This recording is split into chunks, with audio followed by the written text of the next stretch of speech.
Hi അസ്സലാമലൈക്കും. ഇതുപോലെ steel glass നമ്മുടെ കയ്യിലുണ്ടെങ്കിൽ എത്ര വട വേണമെങ്കിലും നമുക്ക് നിമിഷ നേരങ്ങൾ കൊണ്ട് ഉണ്ടാക്കിയിട്ടെടുക്കാൻ വേണ്ടിയിട്ട് പറ്റും. അതിന് പറ്റിയ നല്ലൊരു ട്രിക്സ് ആയിട്ടാണ് വന്നിട്ടുള്ളത്. ഈ ഒരു സ്റ്റീൽ ഗ്ലാസ് നമ്മുടെ കയ്യിലുണ്ടെങ്കിൽ നല്ല പെർഫെക്റ്റ് ആയിട്ട് തന്നെ നമുക്ക് ഉഴുന്നുവട ഉണ്ടാക്കിയിട്ടെടുക്കാൻ വേണ്ടിയിട്ട് പറ്റും. ശരിക്കും പറഞ്ഞാൽ ഇത് നിങ്ങൾ അത്ഭുതപ്പെടുത്തും. അപ്പോൾ വീഡിയോ എല്ലാവരും ഒന്ന് കണ്ടുനോക്കുക. കണ്ടുകൊണ്ടിരിക്കുമ്പോൾ നിങ്ങൾക്ക് ഇഷ്ടമാവുകയാണെങ്കിൽ മറക്കാതെ തന്നെ ആ ലൈക്ക് ബട്ടൺ ഒന്ന് ക്ലിക്ക് ചെയ്യാനും കൂടാതെ സബ്സ്ക്രൈബ് ചെയ്ത് സപ്പോർട്ട് കൂടി ചെയ്യാനും മറക്കില്ലേ. അപ്പം ഞാൻ ഇതിന് വേണ്ടിയിട്ട് 1.5 കപ്പ് ഉഴുന്ന് വെള്ളത്തിലിട്ട് കഴുകി വൃത്തിയാക്കിയിട്ട് ഒന്ന് കുതിരാൻ വേണ്ടിയിട്ട് വെച്ചിട്ടുള്ളതാണ്. അപ്പോൾ ഇത് നന്നായിട്ട് കുതിർന്ന് കിട്ടിയിട്ടുണ്ട്. അപ്പോൾ ഒരു വെള്ളം നമുക്ക് ആവശ്യമുണ്ട്. ഇനിയിപ്പോൾ അഥവാ നമ്മൾ അരക്കുന്ന സമയത്ത് വേണമെന്നുണ്ടെങ്കിൽ ഈ ഒരു വെള്ളം തന്നെ നമുക്ക് ചേർത്ത് കൊടുക്കാം. ഇനിയിപ്പോൾ മിക്സിയുടെ ചെറിയ ജാറിലേക്ക് 2 കയ്യിൽ ഉഴുന്നിട്ടിട്ട് ഇതുപോലെ അരച്ചെടുത്തിട്ടുണ്ട്. നമ്മൾ തീരെ വെള്ളം ചേർക്കാതെ വേണം അരച്ചെടുക്കാൻ. അഥവാ വെള്ളം ചേർക്കണം എന്നുണ്ടെങ്കിൽ 1 ടേബിൾ സ്പൂണോ 2 ടേബിൾ സ്പൂണോ ഒക്കെ ചേർത്ത് കൊടുത്തിട്ട് അരച്ചെടുക്കുക. അപ്പോൾ നിർത്തി വേണം നമ്മൾ അരച്ചെടുക്കാൻ വേണ്ടിയിട്ട്. ഞാനിപ്പോൾ ഇത് മുഴുവനായിട്ട് അരച്ചെടുത്തിട്ടുണ്ട്. അതിൻ്റെ ശേഷം ഞാൻ കൈ വെച്ചിട്ട് ഒരു 2 മിനിറ്റോളം നന്നായിട്ടൊന്ന് ബീറ്റാക്കിയിട്ട് എടുത്തിട്ടുണ്ട്. മസ്റ്റായിട്ടും നമ്മൾ കൈ വെച്ചിട്ടൊന്ന് കുഴച്ചെടുക്കുക. അങ്ങനെ ആകുമ്പോൾ നമ്മുടെ ഒരു വട നല്ല സോഫ്റ്റ് ആയിരിക്കും. ഇനിയിപ്പോൾ കുറച്ച് കറിവേപ്പിൻ്റെ ഇലയും അതുപോലെ തന്നെ മല്ലിയുടെ ഇലയും ചെറുതാക്കിയിട്ട് കട്ടാക്കിയിട്ടാണ് ഇട്ടുകൊടുത്തിട്ടുള്ളത്. ഇനിയിപ്പോൾ ഇതാ ചെറിയ ഉള്ളി ചെറുതാക്കിയിട്ട് കട്ടാക്കിയതും അതുപോലെ തന്നെ കുരുമുളക് പൊടിയും ആവശ്യത്തിന് ഉപ്പും ചേർത്ത് കൊടുത്തിട്ടുണ്ട്. എന്നിട്ട് നമുക്കിത് നന്നായിട്ടൊന്ന് മിക്സ് ആക്കിയിട്ട് എടുക്കാം. ഇതിലേക്ക് മുളക് ചേർക്കുന്നില്ല കേട്ടോ. അപ്പോൾ കുട്ടികളൊക്കെ കഴിക്കുന്നത് കൊണ്ടിട്ട് തന്നെ മുളക് ചേർത്ത് കൊടുത്തിട്ടില്ല. അപ്പം നിങ്ങൾ ചെറുതാക്കിയിട്ട് കട്ടാക്കിയിട്ട് എടുത്തിട്ടുള്ള മുളക് കൂടി ഇതിലേക്ക് ചേർത്ത് കൊടുക്കാവുന്നതാണ്. ഇപ്പം ഞാനിത് നന്നായിട്ടൊന്ന് മിക്സ് ആക്കിയിട്ട് എടുത്തിട്ടുണ്ട്. അതിനിപ്പോൾ ഇതാണ് നമ്മുടെ താരം, ഈ ഒരു സ്റ്റീൽ ഗ്ലാസ്. അപ്പോൾ ഞാനിതുപോലെ ഒരു ഗ്ലാസ് എടുത്തിട്ടുണ്ട്. അപ്പോൾ സ്റ്റീൽ ഗ്ലാസ്സോ അതല്ലാന്നുണ്ടെങ്കിൽ നമുക്ക് പൊട്ടുന്ന ഗ്ലാസ്സോ ഏത് വേണമെങ്കിലും എടുക്കാവുന്നതാണ്. ഇനിയിപ്പോൾ ഞാൻ ഇതുപോലൊരു ക്ലോത്താണ് ആദ്യം ഇതുപോലെ വെച്ച് കൊടുക്കുന്നത്. ഇനിയിപ്പോൾ ഞാൻ ഇതുപോലെ പ്ലാസ്റ്റിക്കിൻ്റെ ഒരു കവർ എടുത്തിട്ടുണ്ട്. അത് 4 ആക്കിയിട്ടൊന്ന് കട്ടാക്കി എടുത്തിട്ടുണ്ട്.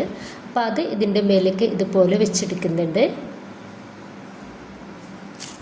ഇനിയിപ്പോൾ നമുക്ക് വേണ്ടത് റബ്ബറാണ്.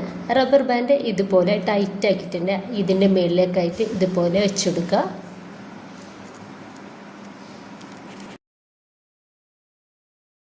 ഇനിയിപ്പോൾ ഞാനിതാ ഇതുപോലെ ഒരു ബ്രഷ് വെച്ചിട്ട് കുറച്ച് വെളിച്ചെണ്ണ ഇതിൻ്റെ മേലൊന്ന് തേച്ച് കൊടുക്കുന്നുണ്ട്. അതിനിപ്പോൾ നമ്മുടെ കൈ നന്നായിട്ട് വെള്ളത്തിലൊന്ന് ഡിപ്പാക്കി കൊടുക്കുക. അതിൻ്റെ ശേഷം നമ്മൾക്കിതിൽ നിന്ന് ഒരു ഉണ്ട മാവ് എടുക്കുക. എന്നിട്ട് ഇതുപോലെ റൗണ്ടാക്കിയിട്ട് നമുക്ക് ഈ ഒരു ഗ്ലാസിൻ്റെ മേലേക്ക് വെച്ച് കൊടുക്കുക.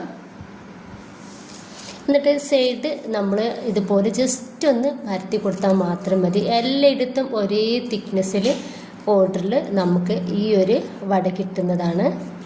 എന്നിട്ട് ഇതിൽ സെൻട്രലായിട്ട് നമുക്കിതുപോലെ ഓൾസ് ഇട്ടെടുക്കാം. ഇത് കാണുമ്പോൾ തന്നെ നിങ്ങൾക്ക് മനസ്സിലാകുന്നുണ്ടാവും എല്ലാ സൈഡിലും ഒരുപോലെ റെഡിയായിട്ട് നമുക്കിത് കിട്ടിയിട്ടുണ്ട്. അതിന് ശേഷം നന്നായിട്ട് ചൂടായിട്ടുള്ള എണ്ണയിലേക്ക് നമുക്കൊരു വട ഇട്ടെടുക്കാവുന്നതാണ്. അപ്പോൾ വട ഇട്ടെടുക്കുന്ന സമയത്ത് നന്നായിട്ട് ചൂടാവണം എണ്ണ. പിന്നെ നമ്മൾ ഇട്ടെടുക്കുന്ന സമയത്ത് മീഡിയം ഫ്ലെയിമിലേക്ക് മാറ്റി കൊടുക്കുക. അപ്പോൾ ഇതുപോലെ തന്നെ ബാക്കി കൂടി നമുക്ക് ചെയ്തെടുക്കാവുന്നതാണ്. ഇത് നമ്മുടെ 2 കൈയിലും വെച്ചിട്ട് റൗണ്ട് ചെയ്തിട്ട് നമുക്ക് കയ്യിലൊക്കെ ഒട്ടിപ്പിടിക്കുന്നതിനായിട്ടും എത്രയോ നല്ലതാണ്.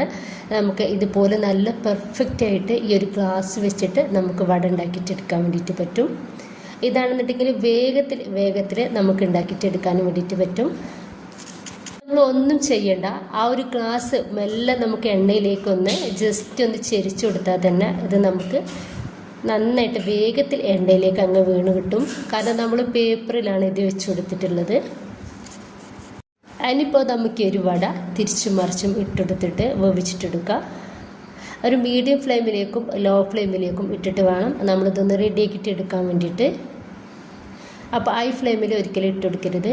പുറം ഭാഗം ക്രിസ്പി ആവുകയും ചെയ്യും, ഉൾഭാഗം തീരും വേവില്ല.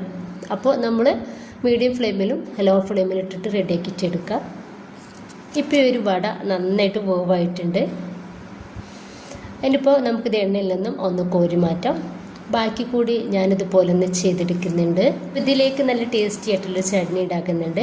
1 കപ്പ് തേങ്ങയും മുളകും കുറച്ച് മല്ലിയുടെ ഇലയും ചെറിയ ഉള്ളിയും അതുപോലെ തന്നെ കറിവേപ്പിൻ്റെ ഇലയും ഇട്ടിട്ട് 1/2 കപ്പ് വെള്ളവും ഉപ്പും ചേർത്തിട്ട് നന്നായിട്ടൊന്ന് അരച്ചെടുക്കുന്നുണ്ട്. അപ്പോൾ ഇതാ നമ്മുടെ ചട്നി ഒന്ന് റെഡി ആയിട്ടുണ്ട്. ഞാൻ വീണ്ടും 1/2 കപ്പ് വെള്ളം കൂടി ചേർത്ത് കൊടുത്തിട്ടുണ്ടായിരുന്നു. അപ്പോൾ ഇതുപോലെ ഒരു പാത്രത്തിലേക്ക് ഒഴിച്ചിട്ട് നമുക്ക് ഇതൊന്ന് വറവിടണം. അപ്പോൾ അതിന് വേണ്ടിയിട്ട് ഞാൻ കടുകും കറിവേപ്പിൻ്റെ ഇലയും അതുപോലെ വറ്റൽമുളക് പൊടിച്ചതും ചേർത്തിട്ട് വെളിച്ചെണ്ണയിലാണ് ഒന്ന് റെഡിയാക്കിയിട്ട് എടുത്തിട്ടുള്ളത്. അപ്പോൾ നമ്മുടെ നല്ല ടേസ്റ്റി ആയിട്ടുള്ള നമുക്ക് വേഗത്തിൽ ഉണ്ടാക്കിയിട്ട് എടുക്കാൻ വേണ്ടിയിട്ടുള്ള വട റെഡി ആയിട്ടുണ്ട്. അതുപോലെ നല്ല ടേസ്റ്റി ആയിട്ടുള്ള ചട്നിയാണ് ഇത്.